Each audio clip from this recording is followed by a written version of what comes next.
Crime and criminality theoretical perspectives. पिछले lectures में हमने डिस्कस किया कि क्राइम क्या है, क्राइम कौन करता है और क्रिमिनल्स और क्राइम्स की डिफरेंट कैटेगरीज़ क्या हैं। लेकिन अब क्रिमिनोलॉजी का सबसे फंडामेंटल क्वेश्चन हमारे सामने आता है, why does a person become involved in crime, यानी इंसान क्राइम क्यों करता है। क्या वो बायोलॉजिकली डिफरेंट होता है, क्या उसकी पर्सनैलिटी या अनकॉन्शियस माइंड में प्रॉब्लम होती है, क्या उसका बिहेवियर सोसाइटी से लर्न होता है, क्या पॉवर्टी और सोशल इनइक्वालिटी उसे क्राइम की तरफ पुश करते हैं, क्या वीक फैमिली बॉन्ड्स क्राइम का रिस्क इंक्रीज़ करते हैं, या फिर सोसाइटी ख़ुद किसी इंडिविजुअल को क्रिमिनल का लेबल देकर उसकी आइडेंटिटी चेंज कर देती है। इन्हीं क्वेश्चंस के डिफरेंट आंसर्स हमें क्रिमिनोलॉजिकल थेरीज़ प्रोवाइड करती हैं। एक इम्पॉर्टेंट बात स्टार्ट में ही याद रखें, no single theory can adequately explain every type of crime. Crime is a multi dimensional phenomena, इसीलिए हम इस चैप्टर को 3 ब्रॉड लेवल्स पर समझेंगे, बायोलॉजिकल, साइकोलॉजिकल एंड सोशोलॉजिकल, और फिर एंड में Islamic perspective on deviance and crime. सबसे पहले आते हैं बायोलॉजिकल थेरीज़ ऑफ क्राइम की तरफ।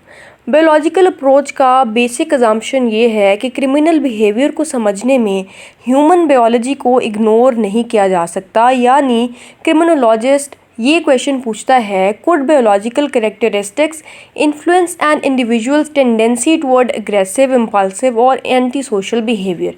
इस अप्रोच के अंदर genetics, brain functioning, neurological development, hormones और फिजियोलॉजिकल कैरेक्टरिस्टिक्स जैसे फैक्टर्स स्टडी किए जाते हैं। लेकिन बायोलॉजिकल क्रिमिनोलॉजी की हिस्ट्री समझने के लिए हमें एक बहुत इंपॉर्टेंट नाम याद रखना है, Cesare Lombroso, who is known as the father of positive school of criminology.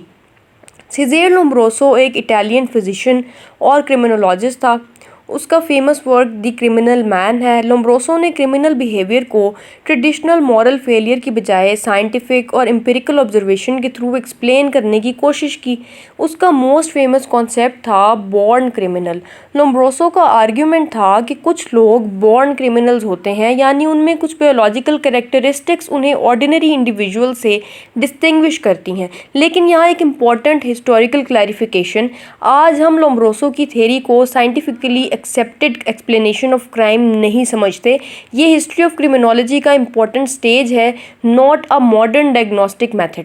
लोम्ब्रोसोज theory of atavism. Lombroso ने कॉन्सेप्ट दिया एटिविज्म का।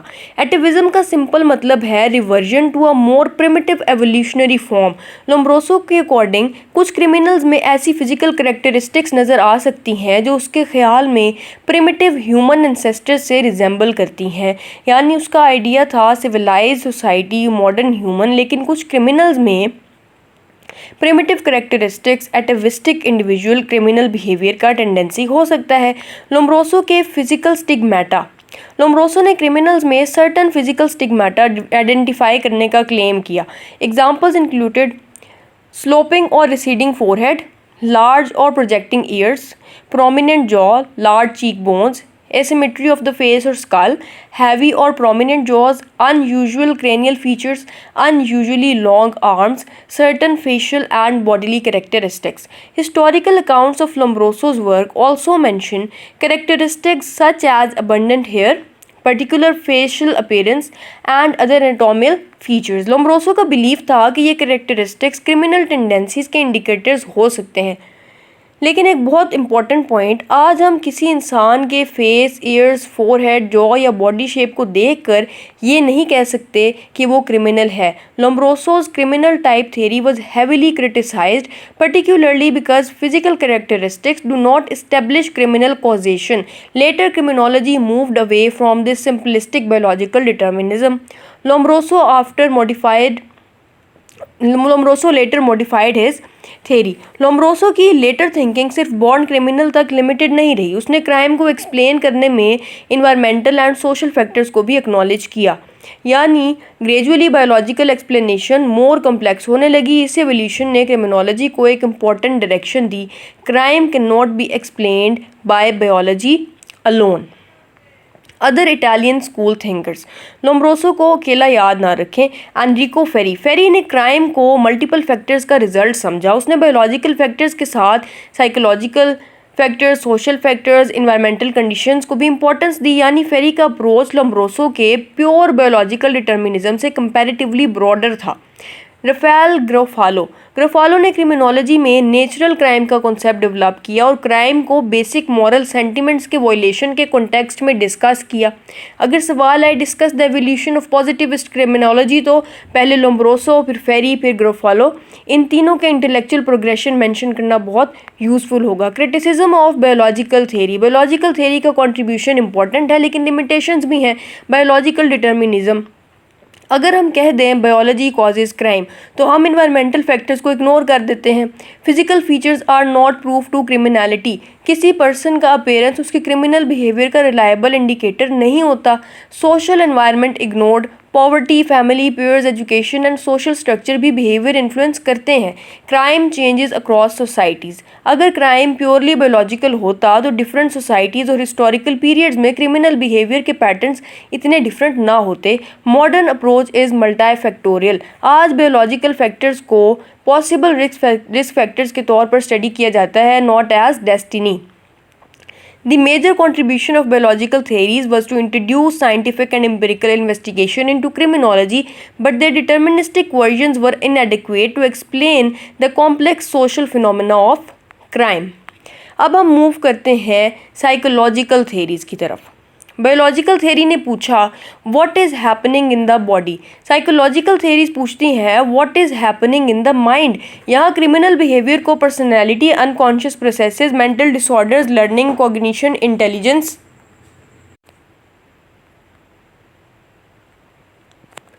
साइकोडायनामिक थेरी, सबसे इंपॉर्टेंट थिंकर सिगमंड फ्रॉइड की साइकोएनालिटिकल थेरी डायरेक्टली क्रिमिनोलॉजी के लिए डेवलप नहीं हुई थी, लेकिन उसके कॉन्सेप्ट्स को लेटर क्रिमिनल बिहेवियर समझने के लिए अप्लाई किया गया। फ्रॉइड के अकॉर्डिंग ह्यूमन पर्सनैलिटी के 3 मेजर कंपोनेंट्स हैं, id, ego and super ego. Id basic instincts और डिज़ायर्स रिप्रेजेंट करता है। इसका प्रिंसिपल प्लेयर प्रिंसिपल है, यानी मुझे जो चाहिए मुझे अभी चाहिए। इड इमीडिएट ग्रेटिफिकेशन चाहता है।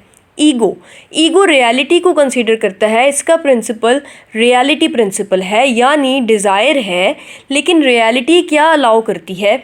ईगो इम्पल्स और रियलिटी के बीच बैलेंस क्रिएट करता है। सुपर ईगो कॉन्साइंस और मॉरल स्टैंडर्ड्स को रिप्रेजेंट करता है, यानी ये काम मॉरली राइट है या फिर रॉन्ग। फैमिली, सोसाइटी और अपब्रिंगिंग के थ्रू मॉरल स्टैंडर्ड्स डेवलप होते हैं। क्राइम को फ्रॉइड के फ्रेमवर्क से कैसे समझें? अगर इड एक्सट्रीमली डोमिनेंट हो और इंडिविजुअल इमीडिएट डिज़ायर्स को कंट्रोल ना कर सके, while ego and super ego controls weak हो, तो इम्पल्सिव और एंटी सोशल बिहेवियर का पॉसिबिलिटी इंक्रीज हो सकता है। सिंपल एग्जांपल लें, एक पर्सन को बहुत गुस्सा आया, इड कहता है मार दो, सुपर ईगो कहता है वायलेंस गलत बात है, ईगो कहता है सिचुएशन को हैंडल करो, फिजिकली अटैक मत करो। हेल्दी पर्सनैलिटी में इंटरनल कंट्रोल्स इम्पल्स को रेगुलेट करते हैं। Childhood and personality development, psychodynamic approach early childhood experiences को भी इम्पॉर्टेंट समझती है। अगर चाइल्डहुड डेवलपमेंट में severe conflict, inadequate emotional development या प्रॉब्लमेटिक पर्सनैलिटी फॉर्मेशन हो, तो later maladaptive behaviour develop हो सकता है। साइकोडायनामिक एक्सप्लेनेशंस को साइंटिफिकली टेस्ट करना डिफ़िकल्ट हो सकता है, because unconscious processes directly observable नहीं होते और हर क्रिमिनल बिहेवियर को चाइल्डहुड कॉन्फ्लिक्ट या अनकॉन्शियस इम्पल्स से एक्सप्लेन नहीं किया जा सकता। मेंटल डिसऑर्डर्स एंड क्राइम, अब आते हैं मेंटल डिसऑर्डर्स एंड क्राइम की तरफ। यहाँ एक बहुत important distinction, mental disorder does not equal criminality. ये सेंटेंस इसमें ज़रूर याद रखें। मेंटल डिसऑर्डर्स का स्टडी क्रिमिनोलॉजी में इसलिए इम्पॉर्टेंट है क्योंकि कुछ साइकोलॉजिकल कंडीशंस पर्टिकुलर सर्कमस्टांसेस में impulse control, judgement, perception, emotional regulation को अफेक्ट कर सकती हैं, लेकिन diagnosis alone does not explain crime के लिए मल्टीपल फैक्टर्स कंसीडर करने पड़ते हैं। Mental illness and crime, mental illness और क्राइम का रिलेशनशिप भी केयरफुली स्टडी करना चाहिए। Common misconception, mentally ill people are criminals, this is incorrect and stigmatising. Criminological analysis में हम देखते हैं mental condition, individual history, social environment, substance use, family circumstances, previous behaviors and situational factors। यानी mental illness को one possible factor in particular cases के तौर पर discuss किया जा सकता है, यूनिवर्सल एक्सप्लेनेशन के तौर पर नहीं। बिहेवियरल थेरी, अब साइकोलॉजिकल अप्रोच का नेक्स्ट इंपॉर्टेंट पार्ट है बिहेवियरल थेरी। इंपॉर्टेंट थिंकर्स हैं इसके पावलोव और Skinner. Operant conditioning and classical conditioning. Behavioural theory का central idea, behaviour is learned and shaped by environmental consequences, यानी बिहेवियर को reward और पनिशमेंट इन्फ्लुएंस करते हैं। एग्जाम्पल, एक यंग पर्सन थेफ्ट करता है, उसे पैसा मिलता है, उसके फ्रेंड्स उसे स्मार्ट कहते हैं, उसको सोशल अप्रूवल मिलती है। Result, reward, behaviour reinforced, repetition more likely. अगर criminal behaviour consistently negative consequences produce करे, बिहेवियर डिस्करेज हो सकता है। क्रिमिनोलॉजी में बिहेवियरल थ्योरी, अगर क्रिमिनल बिहेवियर लर्नड और रीइंफोर्स्ड हो सकता है तो थियोरेटिकल पॉजिटिव बिहेवियर भी लर्न, रीइंफोर्स, स्ट्रेंथन किया जा सकता है। इसीलिए behavioural principles rehabilitation, behaviour modification, correctional programmes में रेलिवेंट हो सकते हैं। क्रिटिसिज्म, बिहेवियरल थ्योरी कभी कभी इंटरनल थॉट्स, इमोशंस और ब्रॉडर सोशल स्ट्रक्चर्स को अंडर एस्टिमेट कर सकती है। कॉग्निटिव थ्योरी, कॉग्निटिव अप्रोच का फोकस है how does a person think. Crime के कॉन्टेक्स्ट में इंपॉर्टेंट है perceptions, beliefs, reasoning, interpretation, decision making and moral judgement. For example, offender अपने क्राइम को जस्टिफाई कर सकता है, विक्टिम डिजर्व करता था, सब लोग करप्शन करते हैं, मेरे पास और कोई ऑप्शन नहीं था। ये थॉट पैटर्न्स इंडिविजुअल को अपने बिहेवियर को रैशनलाइज करने में हेल्प कर सकते हैं। कॉग्निटिव डिस्टॉर्शंस, क्रिमिनल थिंकिंग में कॉग्निटिव डिस्टॉर्शंस का कॉन्सेप्ट इंपॉर्टेंट है, यानी इंडिविजुअल रियलिटी को डिस्टॉर्टेड वे में इंटरप्रेट कर रहा होता है। फॉर एग्जांपल, मिनिमाइजेशन, बस छोटी सी थेफ्ट थी, ब्लेमिंग द विक्टिम, उसकी वजह से हुआ। राशनलाइजेशन, सब लोग करते हैं। इस अप्रोच का फोकस है कि चेंजिंग मैलाडॉप्टिव थिंकिंग पैटर्न्स में help reduce problematic behaviour. Intelligence and crime, historical criminological research में इंटेलिजेंस और डेलिंक्वेंसी का रिलेशनशिप स्टडी किया गया। इस एरिया में हेनरी गोडार्ड का नाम हिस्टोरिकली इंपॉर्टेंट है, particularly his early intelligence testing work in controversial claims about feeble mindedness and डेलिंक्वेंसी।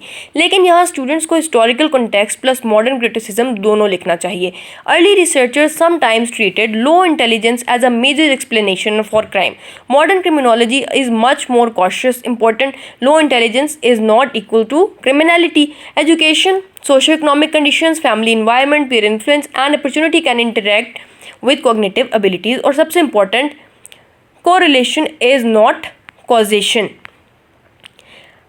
अब आते हैं सोशोलॉजिकल थेरीज की तरफ। यहाँ हम क्रिमिनल को आइसोलेटेड इंडिविजुअल नहीं समझते।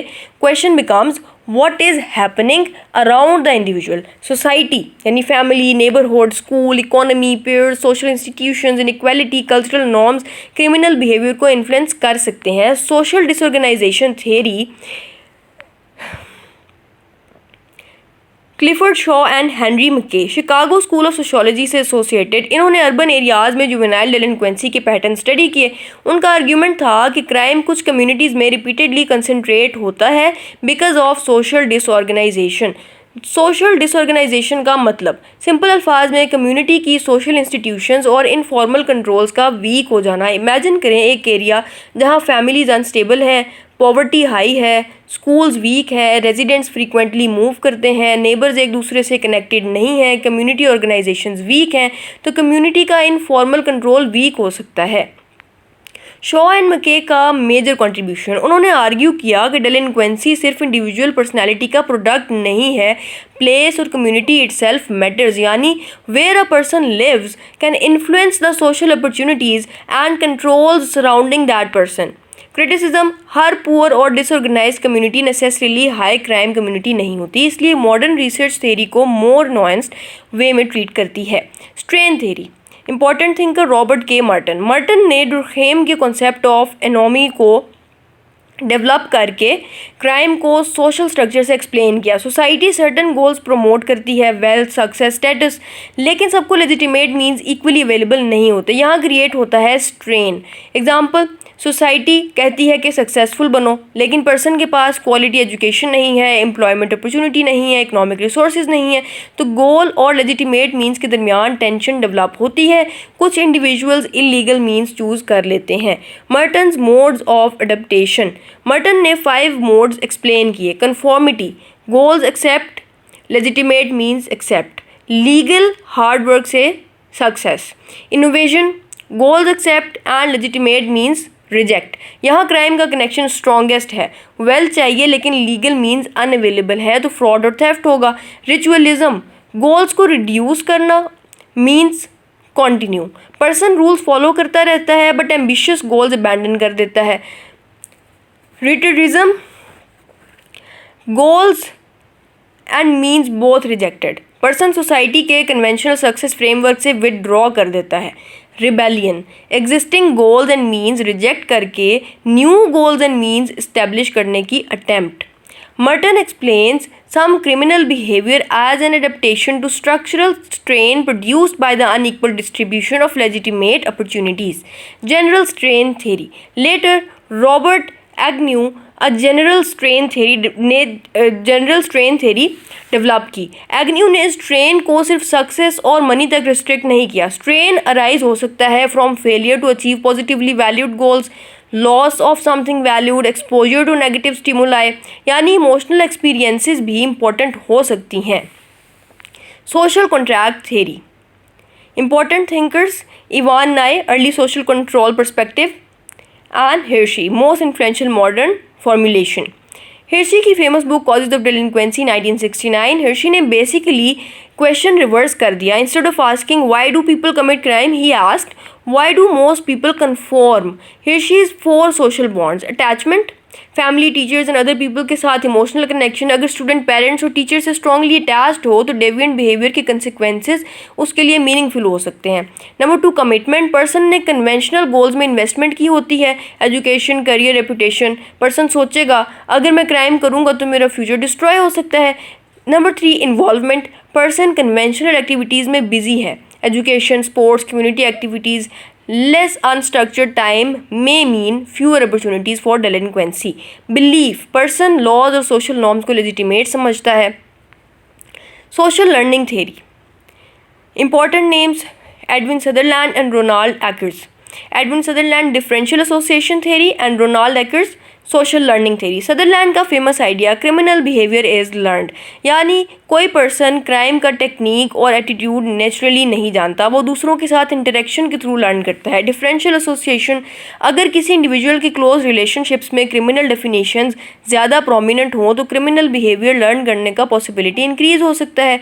फॉर एग्जाम्पल, एक टीनेजर रिपीटेडली ऐसे फ्रेंड्स के साथ रहता है जो थेफ्ट को नॉर्मल समझते हैं, चीटिंग को स्मार्टनेस कहते हैं, लॉ को इररेलेवेंट समझते हैं, तो gradually association definitions learning and then behaviour. Ronald Akers ने सोशल लर्निंग पर्सपेक्टिव को फर्दर डेवलप किया। Important mechanisms include differential association, किन लोगों के साथ इंटरेक्शन है, डेफिनेशंस, क्राइम की फेवर या अगेंस्ट बिलीव्स क्या है, डिफरेंशियल रेनफोर्समेंट, क्रिमिनल बिहेवियर का रिवॉर्ड क्या मिल रहा है, इमिटेशन, पर्सन दूसरों को ऑब्जर्व करके बिहेवियर कॉपी कर सकता है।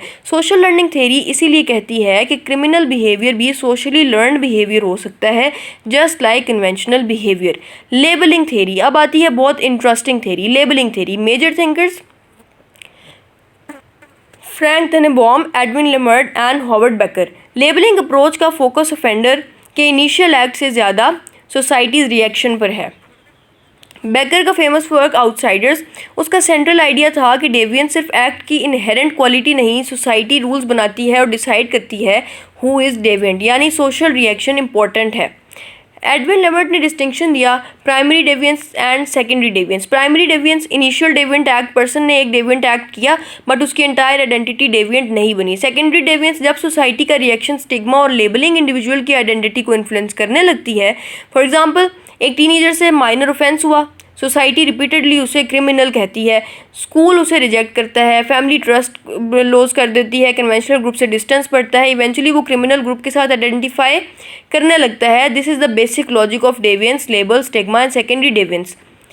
लेबलिंग थ्योरी का major contribution, it tells us sometimes social reaction to deviance can itself contribute to continued deviance. लेकिन क्रिटिसिज्म भी है, थ्योरी हर क्राइम को एक्सप्लेन नहीं करती, हर labelled individual criminal career develop नहीं करता, इसलिए labelling is one perspective not a complete explanation. Islamic perspective on deviance and crime. अब हम वेस्टर्न क्रिमिनोलॉजिकल थ्योरीज के बाद इस्लामिक पर्सपेक्टिव को समझते हैं। इस्लामिक पर्सपेक्टिव में क्राइम को सिर्फ लीगल वायलेशन नहीं समझा जाता, हम बिहेवियर का मॉरल, स्पिरिचुअल, सोशल और लीगल डायमेंशन भी देखते हैं। इस्लामिक फ्रेमवर्क में इंसान मॉरली रिस्पॉन्सिबल है, उसे चॉइस और अकाउंटेबिलिटी दोनों दी गई हैं। Crime and punishment in Islamic law. Classical Islamic criminal law generally offences and punishments को 3 मेजर कैटेगरीज में डिस्कस करता है: हुदूद, क़ियास एंड देत एंड ताज़ीर। हुदूद प्रिस्क्राइब्ड ऑफेंसेस पनिशमेंट्स, क़ियास एंड देत offenses against persons especially homicide and bodily injury, ताज़ीर discretionary punishment. Oxford's overview of Islamic penal law likewise identifies hudud, qisas and ताज़ीर as the 3 major classical categories. Fixed punishments, hudud का plural है हद। Classical Islamic jurisprudence में हुदूद specific offences के prescribed legal framework से related है। Important examples traditionally discussed include theft, unlawful sexual intercourse, false accusation of unlawful sexual intercourse, drinking of intoxicants, highway robbery and banditry. Different justice traditions में classification और details vary कर सकती हैं। हुदूद को simply all punishments in Islam नहीं कहना। Islamic criminal law is broader than हुदूद अलोन, और क्लासिकल लॉ में एविडेंशियरी रिक्वायरमेंट्स और लीगल कंडीशंस भी इंपॉर्टेंट रोल प्ले करती हैं। अपोस्टेसी, रिदा। अपोस्टेसी को अरबिक में रिदा या इर्तिदाद की टर्म से डिस्कस किया जाता है। सिंपल मीनिंग लीविंग और रिनाउंसिंग इस्लाम। क्लासिकल इस्लामिक ज्यूरिस्प्रूडेंस में अपोस्टेसी के लीगल स्टेटस पर एक्सटेंसिव डिस्कशन हुई है, लेकिन यहाँ एक CSS लेवल नुआंस बहुत इंपॉर्टेंट है। अपोस्टेसी को डायरेक्टली और सिंपलिस्टिकली फिक्स्ड हद पनिशमेंट कह देना एकेडमिकली प्रॉब्लमेटिक हो सकता है। क्लासिकल ज्यूरिस्ट्स के व्यू, डेफिनेशंस, एविडेंशियरी रिक्वायरमेंट्स और लीगल कंसिक्वेंसेस के डिस्कशंस कॉम्प्लेक्स हैं। मॉडर्न स्कॉलर्स भी इस इशू पर डिबेट करते हैं। ऑक्सफोर्ड्स treatment specifically asks whether apostasy should be regarded as a prescribed hudud crime at all, while also discussing classical juristic positions and contemporary issues. इसलिए CSS answer में balanced wording use करें।